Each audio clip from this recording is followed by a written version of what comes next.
one. Mistake number one, doing bookkeeping yourself. As an entrepreneur, as a seller, bookkeeping is a terrible use of your time.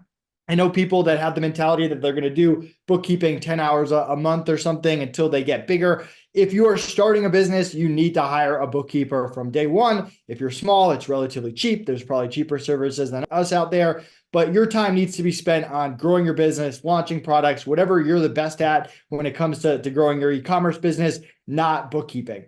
And most entrepreneurs are just not good at bookkeeping. I can't tell you how many people come to us with books that they've been doing themselves for years, and we just have to redo it all. And it didn't really save them any time or any money doing it themselves. That's a mentality that you should have as an entrepreneur. Bookkeeping is not something you should do.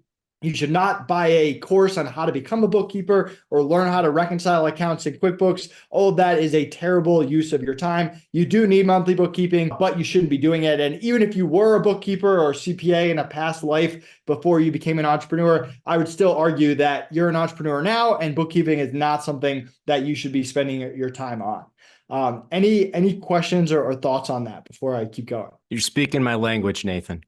And I went through this. With my Amazon business, I tried doing it myself, and that was an absolute disaster. Had to pay my CPA to redo everything. I tried hiring college kids who were cheap, who weren't bookkeepers, and they just made a mess. And then I tried dumping it on my CPA at the end of the year, and that just made it so I couldn't make any decisions, which we'll talk about. And then I tried hiring a bookkeeper quarterly, and then eventually hiring a bookkeeper monthly. So skip that, hire a monthly bookkeeper from day one. Even if it's not my service, you're going to thank yourself in the future.